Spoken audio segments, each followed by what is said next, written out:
Property Pairings, episode 56. In the course of doing the inspections, I had already dinged them for $100,000 on the purchase price. And I got a $60,000 roof out of them. But also in the inspection, the home was covered in EIFS. He's like, well, Mike, what I'd really like is another 50 grand. And he's like, but I don't think you're gonna get it. Because we'd already gotten a $60,000 roof and 100 grand off the price. I said, well, let me try. Well, welcome back to episode 56 of Property Pairings. I'm Eric Kinzler. And I'm Mike Pavone. I did the draw. Yeah, I kept my first contract too, but it was similar to how we do them today. Yeah, they're basically the same. Yeah. That was cool though. It's like all cash, no contingencies. Wait, Sold. that was your first offer? Your first contract? $1,070,000. Take a wild guess what my first contract was. $432,000. Nope. Try again. $232,000. Almost. I thought I kind of remember. It was like $213,000 condo. Yeah. Right. All 20 years ago. No, my first contract was fun. That was a trip too, because when I was writing the contract, Oh, talk about your first contract. Go. my first contract, Story time. her name was Elaine. I won't say last names. Okay.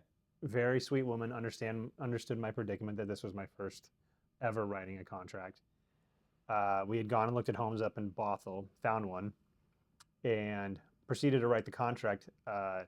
It took me 3 hours to write the contract. And for context, I can do a contract now in 15 minutes. But 3 hours, handwritten on the multiple copy sheets I mentioned. Got it under contract. Actually, it was so got it under contract, sold it, and then did the thing you're always supposed to do, which is a just sold postcard into the neighborhood, and picked up a listing. Oh, nice. So sold 2 in there. That was my first 2 transactions right in that community. Okay. Yeah. Okay. Yeah. My first contract, no show at one of our listings with the Redfin agent. So I met these buyers. Then they just wanted to purchase a hobby farm. Oh, is this the... Yeah. And so found this other place, wrote the contract. I was terrified. Here was the one thing. So I was on like Mike's team at the time. It's my only contract that doesn't have my name first. And that was a big deal. I was like, screw it. I'll pay the full price that Windermere's going to charge me. I got to have my name first. So my first sale is under Mike's name. Was it? Mm-hmm. Oh. First and only. Now everything. Well, I mean, my name was secondary, but it was like he had to review my contract. For context purposes, That's how teams work. There's a team structure, and so you have a team lead, and team leads can have different arrangements with the people that work under them. I was always very easygoing with the terms. Some team leads will take 50% or more of what their team members make. Mm-hmm. Mine was like 10. Like started at 20 and then it dropped to like 10. Yeah. Because it's like, that's not really what I'm here for. But you have to have the team lead has to review it, and then there's paperwork in there that allows you to associate the name. There's a lot of team leads that don't even allow you to put your name on there. So let's say I was on a team, I found a seller or a buyer. Like the team lead takes the whole credit. My name's not anywhere associated with it other than I'm on your team. So the team structures are very, very different. That didn't sit well with me. So for anybody that was ever on our team, my structure was always, I'm mentor, mentee, like here to help you build your own thing. Right. Yeah, that was good. So, but that was my first contract. It was easy. It was with an agent that I knew already on the other side. So that was really cool. Yeah, all cash. All cash, no contingencies. Like it was an easy offer to write.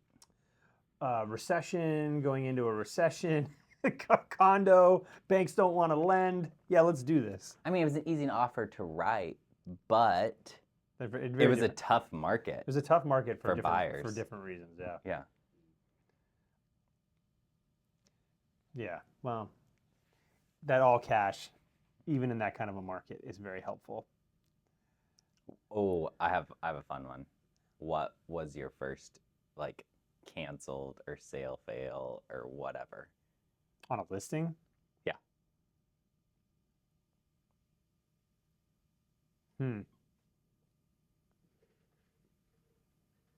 I can say mine while you're thinking of yours. Yeah, go say yours. Okay. My first one was also my very first listing. Which Yeah, we were talking like about an ultimate. because we drove by it the whammy. other day. We were doing a rounds through 3 upcoming listings, and Eric's like, "I know this road." Oh, PTSD. Yeah. So my first listing had severe water damage. So already I'm like, this is quite the pickup. Like, Wasn't that the one also that had the walkways that were falling off the buildings up on the everything that probably could have been wrong was wrong. So first I get this thing and I walk in and the entire kitchen is like in the living room. It's the middle of June and there's a Christmas tree up because it had flooded. They couldn't live there. And I'm like, okay, I don't even know where to start here. So finally find someone, fix it all up, get it listed, then get it under contract 2-3 days. It was under contract like that. But there ended up being a problem with the HOA, and so no one could get financing on the place. So my seller's like, what do I do? And I'm like, and they're at their rental cap, so we can't rent it out. So we drafted a really strong letter to the HOA saying, we're in these hardships. It's because of you. We need to rent it out. So then we got it rented it for a year, listed it the next year, and sold it. So it was a happy ending, but for my very first experience of a listing, it was like I walk in, sheetrock's missing from halfway down everywhere. And I'm like, I don't know what to do with this. So it was insane. I saw a reel the other day where it was like what people think we walk into as brokers on listings, and it's like the house is done. I'm walking through with my mimosa, just checking things out, and it's like, well, we actually walk through. That's a bit of an extreme, but most of the time it's like you're putting the house back together. For your very first one, that's the part that's just insane. That's like, okay. Honestly, I don't remember my first listing that I had to cancel. Okay. Because there's only probably been less than 10, maybe less than 5 in my entire career where I've had to cancel them. I honestly, I don't remember. Like, we did one recently where the market just wasn't being very conducive to trying to sell what that particular property was. And the client's like, well, we want the whole family's back from college. We want to go camp and do this and do that. And, you know, we can't really predict when, because these are, you know, grown, you know, they're not in high school anymore, either college or just out of college kids. They're coming and going. They're going to be getting their own places. So like, we want to take the home off the market.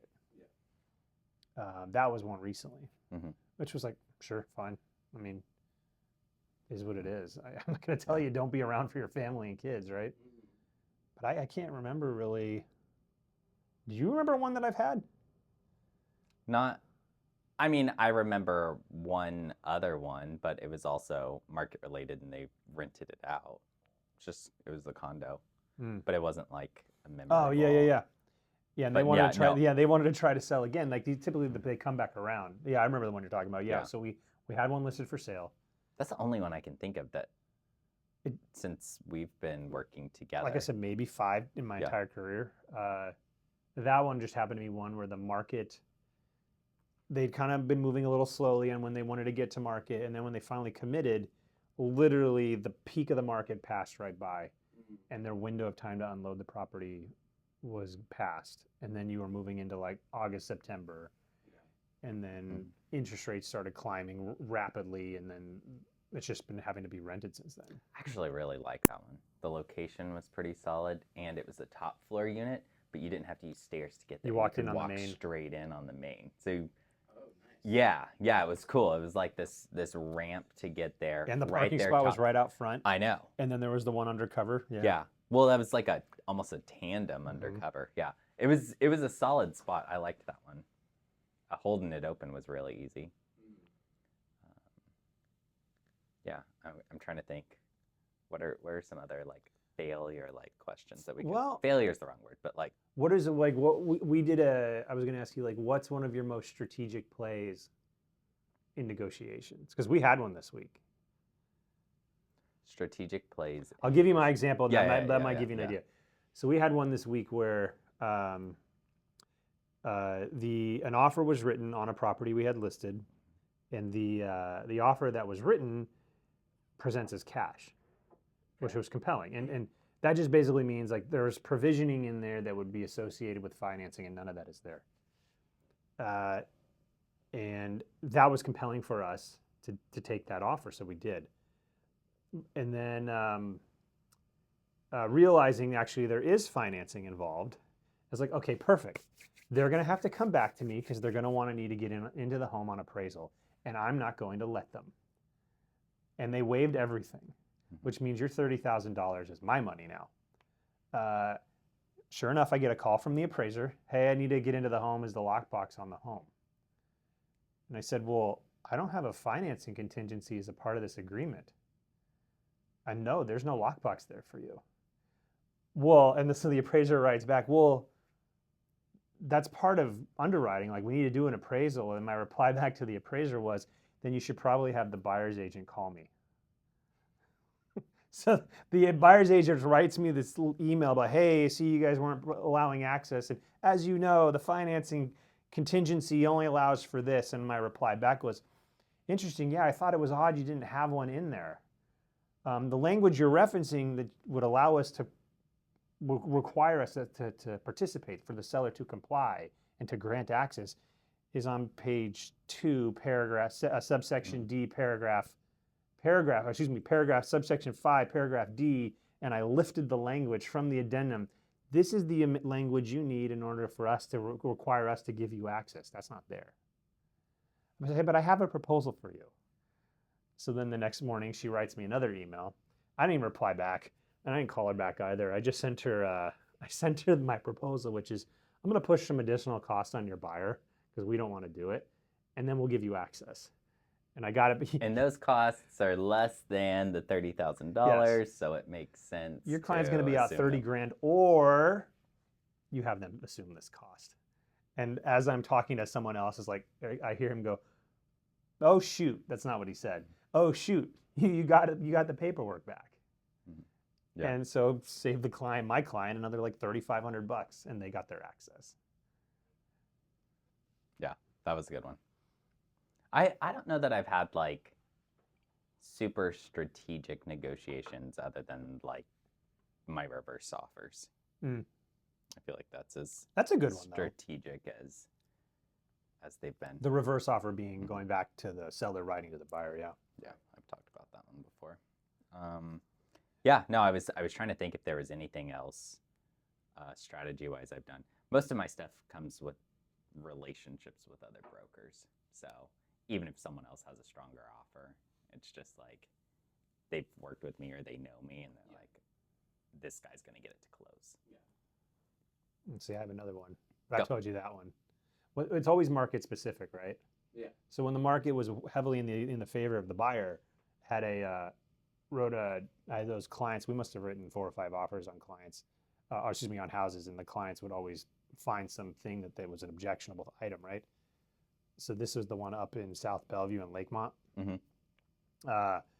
and finally found a home that they wanted to get under contract, and husband and wife. The husband was kind of a crotchety old dude. He's since passed, but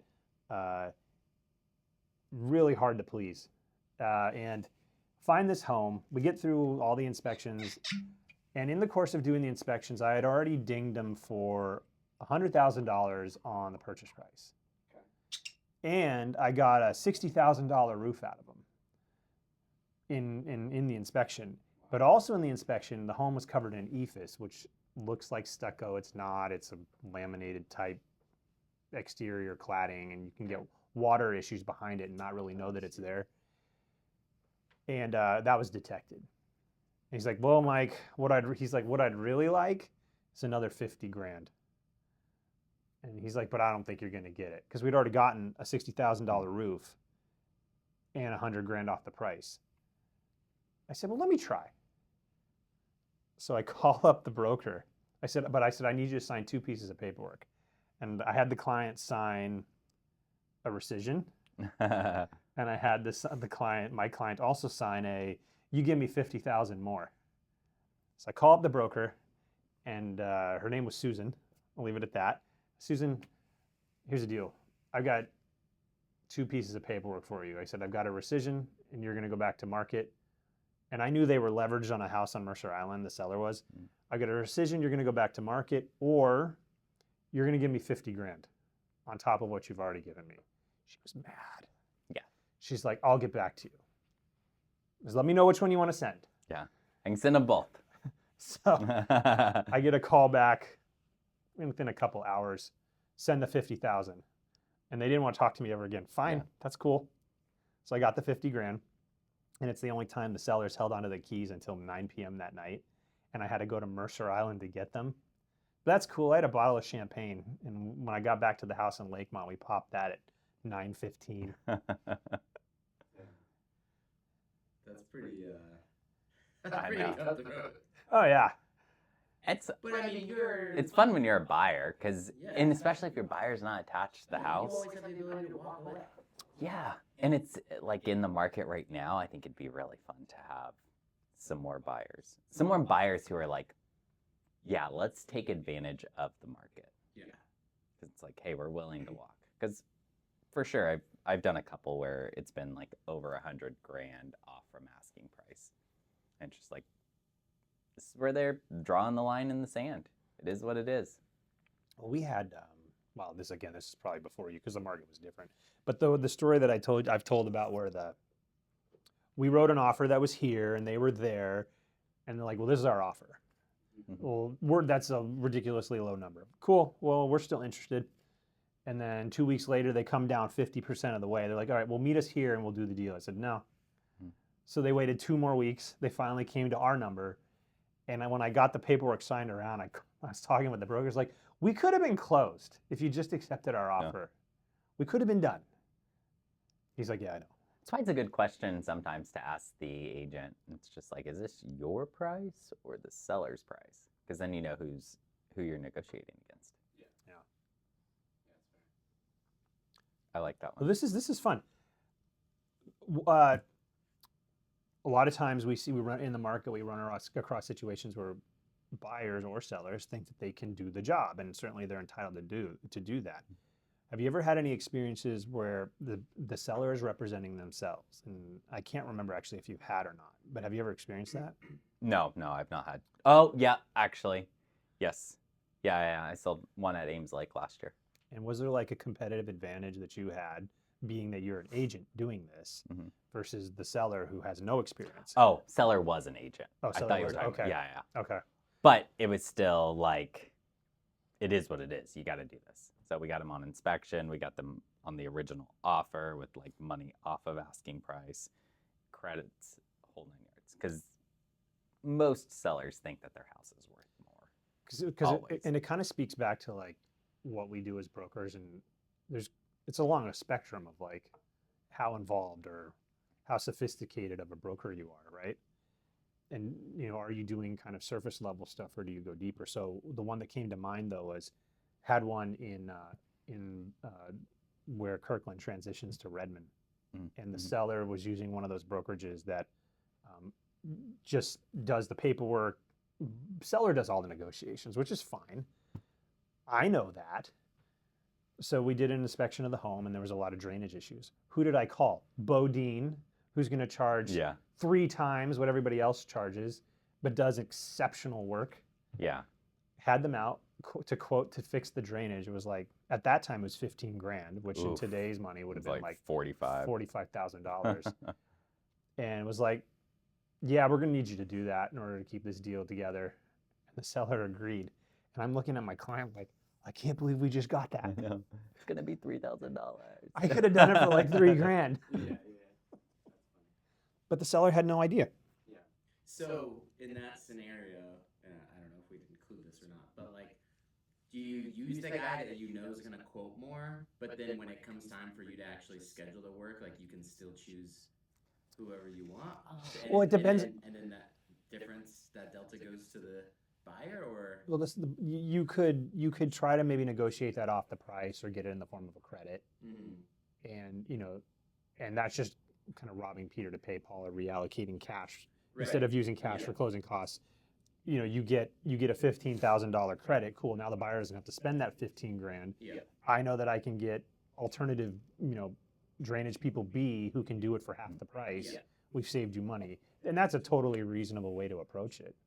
You can set a high water mark when you know who the contractor is. Yeah.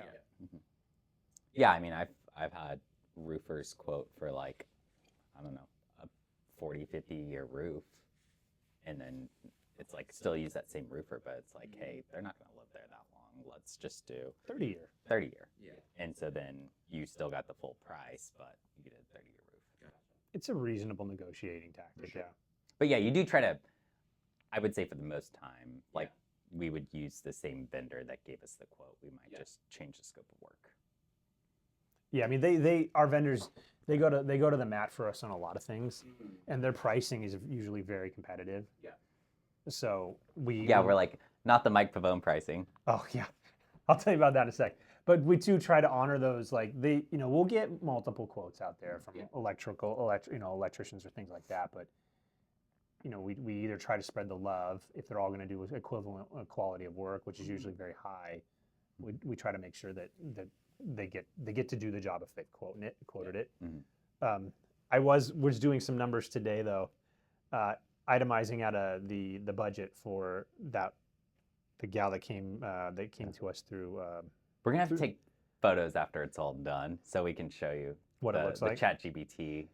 And I was looking through the HVAC quote, and I've never seen it before, but it literally says like Mike Pavone discount or something like that in the quote from the contractor. Yeah, which is cool. Yeah.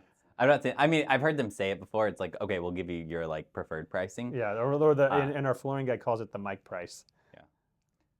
But I hadn't seen it in an invoice before. Always a bridesmaid, never a bride. Oh, stop. That's Eric. Lots of people still say Pavone Properties. I'm like, do they? Yeah, Oh. all the time. All of our quotes, flooring, even our freaking website that I set up as Pavone Kinzler It says Pavone Properties. Pavone Properties. It's a stab, and I'm like, Hey. because that whole website to set up and the ongoing maintenance has been a Kinzler only cost. So the fact that they can't even include my name in there. That's not me though. No, that's not you. That's not me. No, I know it's not you. I mean, kind of. It's kind of only you. I do have to change I keep forgetting to change my voicemail though. And it's been like a year. But I never go into that, so I gotta change that. It's been like 2 years, but Has who's counting? So being that you represent buyers and sellers, you kind of know how each side thinks, or if you were, on both sides, like in a specific negotiation, you'd kind of be like, okay, well, what I would expect, an agent like me to do over here would be da da da da. With that being said, you're representing a seller, right? I know you talked before about your pricing strategy. Okay, this is what I know we can get. This is what you get. Ideally, we'd like to list that and then the top price. Yeah. So, how transparent are you with your seller when it comes to again, knowing the buyer side of it? Like, okay, this is what I think we could get.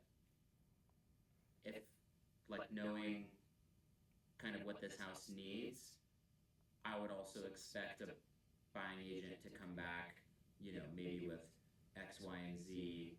So, how realistic? My question is, how realistic of a expectation do you give the seller versus how many things you kind of just let transpire and then you deal with it later? Like, hey, yeah, that's kind of the nature of after inspection comes back and.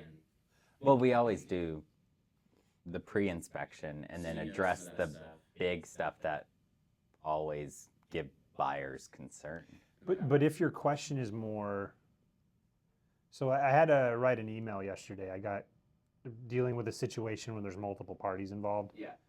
and I had to give an explanation yesterday as to why I was recommending paving the driveway, and it rested on 2 points. One, for the price of the home that we're expecting to come to market, you should not be pulling up to that house on a dirt road.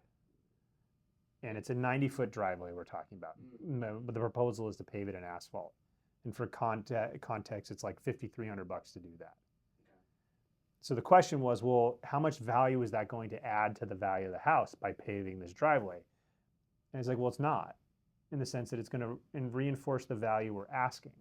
Okay. Versus if you don't have it, it just sets a different experience for the buyer when they pull up to this house. Absolutely. Yeah. Mhm. So rather than scrape it, fill in the potholes, and top dress it in more gravel, just skip it. Do asphalt. Because then it's a 3-bay garage with a 3-bay parking pad. Like if a family buys it, let's say, or maybe it's not a family that buys it, but the ability, there's a seamless transition. It's not dirt, you're not tracking that into your house. Like that is the expectation when you pull up to this home. Yeah, I mean, what if they have a really nice luxury car and 3-car garage is what they need? They're not going to want to drive that on a gravel driveway. It doesn't present as well. So kind of to the point is like setting the expectation with the seller that that the perspective of a buyer might be colored by the fact that these things are going on. Yeah. So expectation management was we should do the work, right? And this could be a potential point of friction. In contract negotiations, though, when you're under contract, let's say, and you're trying to explain maybe the psychology of the buyer, that's a perfect example, or the psychology of the other agent on the other side. The story I gave earlier about knowing about the financing issue. I called the client, the seller, and I was like, look, here's what we're going to do. And he's kind of nervous about it. I was like, just trust me, this is what's going to have to happen, or I'm going to take their earnest money. Yeah. And it played out exactly like I told him. And so we try very hard, given the amount of experience we've had, to make sure that we shape that conversation so that here's where we are and here's where we're going to get to. Yeah. But what's the important part of that story with that offer, right? Because there's plenty of forms that say you can waive financing, but you put in something. There's a form, or you can write it in an addendum that says, give me access for the appraisal. And that's all you need. That's all you need to include it, and this would not have been an issue. But they just assumed, oh, well, they'll let us in there. Lots of people assume we'll let you in there after we go under contract. You only get one more time to go in there, and it's within 5 days of closing. And you can't try to Trojan horse in other people. Yeah. Right. So that's like lots of people after you go under contract, they want to get another look. Like, we need to measure for furniture. And technically that's a no. You don't have to let them back in there. What if they go in there and they use the toilet and it overflows? Who's responsible for that? If it's not in the contract, the seller is responsible for anything that they mess up. That's why it's always important to have an inspection addendum signed, because it's like, okay, you're going in there to do your own inspection. If the inspector messes with anything, he's responsible for it. Yeah, that's really good. Yeah, I've been writing lately in my contracts that we get an additional 2 showings before the final walkthrough. Ooh, I like that. Yeah, every time on the 22D and other, I add because normally it's like in the spirit of, so like to do that walkthrough up where they're transitioning within the neighborhood, right? We did a walkthrough there to get measurements for a couch. And they didn't have to give us that access, but in the spirit of the transaction and everything's moving forward, there's a gray area. Yeah. I do like that idea though. Yeah, and it's easy because it's put in. It's like, hey, it's in the contract. Here it is. Because inevitably, even though you're telling your buyers, hey, we don't get any more walkthroughs until the final walkthrough, they're like, oh, I really want to go look at it. And it's like, hey, here's the floor plan with the measurements. But I wanted to see this. And they always want to see it again because they're excited. Yeah. So it's like, just write that into the contract. It's in there. I like that. It's a good idea. Mhm. I dealt with that one time when I was listing a property down in Seattle where I was representing the seller, and there was some language like that, Mhm. but it was a little more vague, and the buyer was taking advantage of it, and I just said no. Yeah. And then I got a call from an attorney. It was like for the seller, or excuse me, for the buyer. It was like, well, you have to give us access. I was like, no, now you're being unreasonable, so no.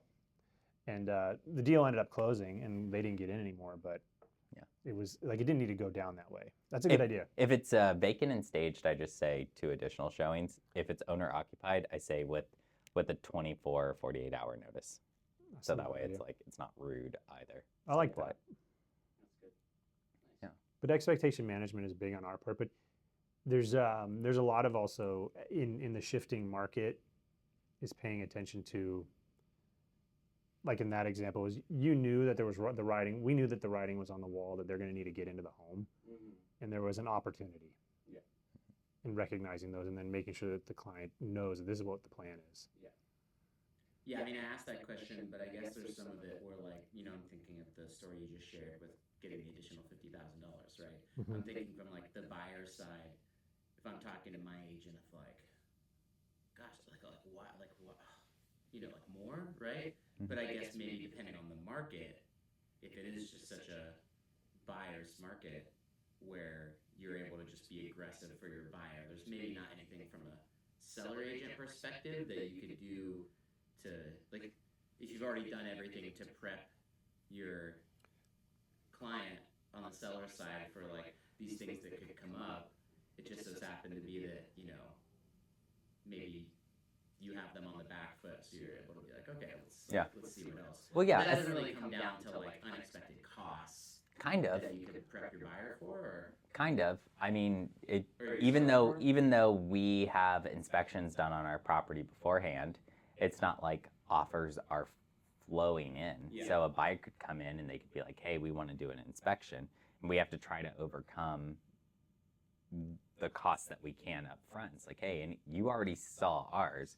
so we're not going to repeat this cost." But if Yeah. something like not life-changing, what am I thinking of? Whenever it's like life-threatening, you know, like there's this weird electrical thing or whatever pops up in the inspection, then we'll address that. But I mean, we had the condo, remember? And they came back and they were like, you need to fix the jets in the tub, and you need to do this, and you need to do that on that Finney Ridge condo. Oh, was that the one where I was like, yes, yes, and no? Yeah, no on this stuff. Yeah, but that happened. We had a pre-inspection done. We fixed the majority of the stuff in the pre-inspection, and little stuff sometimes we don't fix, right? Yeah. It's like whatever. You're probably gonna repaint that anyway. Yeah, they wanted us to tighten the doorknob. So what did I do? I stole a part from another door. We were already trashing the door, and then Yeah. I fixed the doorknob. I was gonna say, well, you probably just got the toolbox out of your trunk. And I mean, they asked for everything under the sun with that. Oh, and then they tried to sneak in. That's why we've been taking off the MLS. Oh, this will be a fun one to talk about. What do you think? The MLS keybox thing? Yeah, well, yeah, go for it. So we got dinged for, there's a whistle on the MLS. So other agents can report you for things. Yeah, they can be like, oh, you didn't include the legal description on your supplements, or your sign is in the photo and that's self-advertising. So they can report you and you can get fined. Well, to be clear, they give you a warning. They do give you a warning. And they say, well, if you don't fix this within 3 days, which is also a strategic play. Mhm. Because, well, anyways, go for it. Yeah, so one of the things we got dinged on was after we go under contract, we take off the MLS key box. Because sometimes agents will just go back into the listing. They'll just show up and then you'll see something and you're like, Well, why did this person go into my listing? They're like, you call them up and you're like, oh, well, I have a listing coming up in the area. I wanted to preview it. It's under contract. You're not allowed to do that. Yeah. So that happened a lot during COVID. Do you remember that? And they were like, oh, I was just previewing. Oh, I was just doing this. So we started taking the key box off. Well, someone reported us for not having the key box on. So we had to put it back on, but they let us know you can block out the times. Anyway, that's besides the point. We always take it off so people don't show up. Yeah. So we went this condo, I'm there, and I was grabbing all of our marketing stuff, took off the key box, and then the agent calls Mike and she's like, hey, we're here to do our final walkthrough. And he goes, okay, when do you want to do it? And she goes, no, we're here now. And he goes, you didn't book an appointment. There's no key there. Yeah. I had taken it off. Like, that's what we do. And you're supposed to book an appointment. She was just going to show up and go in. Who knows how many times she was showing up and going in beforehand. Mhm. And so that's problematic because why?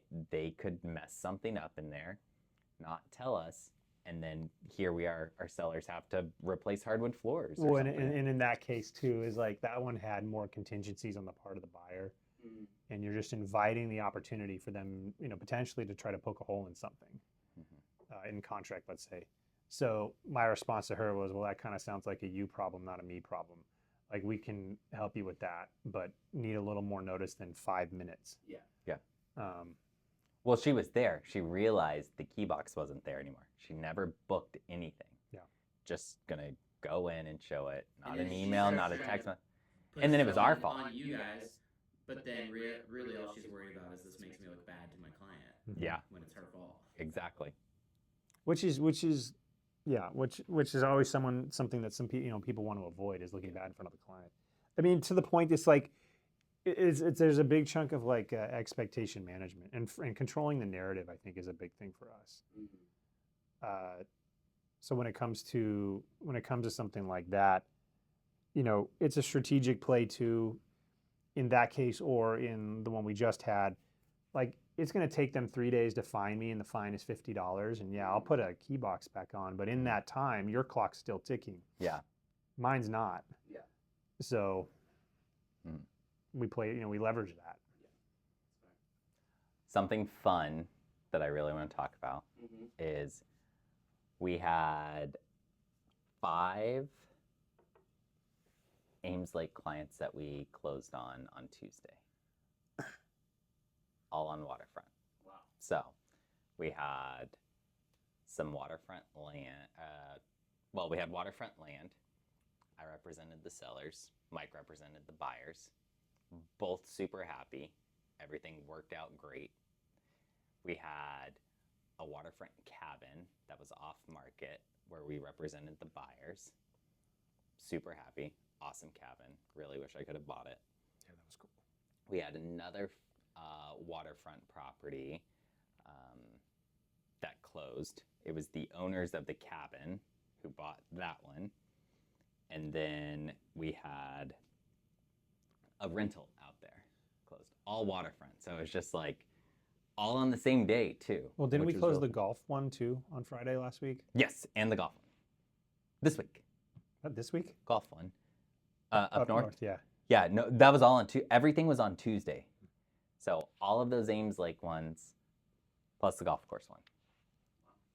Yeah, that was a solid. Yeah, it was a Cheers. really good day. Cheers. It's just a lot of like. Great day, great week. I know. The cool part though is those were just all waterfront right there. It's like Yeah. all of our marketing over the years is paying off. Fan out. Mm-hmm. Nice. When you just mentioned that, I was thinking about that. It was a few years ago. We were doing you were unavailable and Allison was unavailable. I think you guys were out. And so we did the office meeting and we had to announce whatever listings were coming on. And in that office meeting, they'll go through and like, who has any upcoming listings? And we had like 7 or something coming on that week. Mm-hmm. And they're like, everyone's announcing their 1, maybe their 2. And this isn't normally the thing I do, is kind of announcing them to the office, but everybody else was out. So I go through the first one and people are like, oh, okay, cool. And then the second one, and then the third one, and then the fourth one, and then the fifth one, and then the sixth one, and the seventh one. And people are like, come on. Yeah. Because it's not just like we have a listing coming up. You Yeah. kind of some stats on it, right? And so I'm thinking about that. It's like, you should do that around Ames Lake. Be like, hey, just sold. Oh, sorry, I forgot. And this one too. And this one, and this one, Just have and a this one. postcard go every day. Yeah. Yeah. For an entire week. Yeah. Nice. I just posted on Instagram. It'd be annoying, but Yeah. it'd actually probably be pretty effective. It was cool. That was just a lot of fun because it's been a lot of effort out there, and to see it all kind of pay off. And it was fun to negotiate against Mike again. That's always fun on the land. Yeah, how does that work? Picked up a buyer, and so the seller was already my client. We co-list everything, right? Everything's under Pavone Kinzler, but there's normally one main point of contact on a transaction. So these were people I had an established relationship with. So the other people used Mike, and it was like, okay, that was something I tried the reverse offer on too. So we sent over the offer. Mike's going. He's talking with the people. We did come back 25K under that of what their reverse offer to us was, and was able to put it together. And I think that it wasn't purely the empirical component of the offer, like price, right? There was other things that mattered, and the preservation of kind of the integrity of the lot, and then the broader assemblage that they were doing, like that was important. Yeah. So it was really neat. I don't know. I like that. I like going up with Mike. I think it's fun. I'm competitive though, so there's that aspect of it too. And I'm like, I don't know if that's gonna work, because here's where we are with this, and I know the advantages of this area. And he's like, oh, it is what it is. I mean, at the end of the day, how much is it worth? So it's fun to. It is fun to do that. It is, yeah. It's like, well, we do play a very even in that regard. There's been ones where, like, the role reversal is you were representing a buyer and I was representing a seller, and having to say, hey, they didn't pick you. Yeah, that's not fun either, because it's like, I should have the in, we should be locked, but at the end of the day, it was like, who do we work for? Yeah.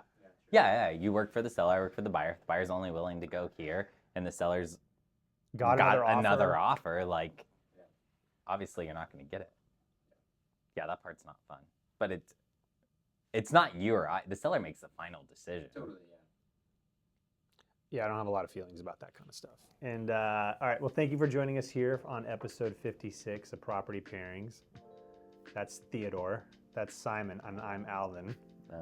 Remember to click like and subscribe. We'll see you next time. Alvin.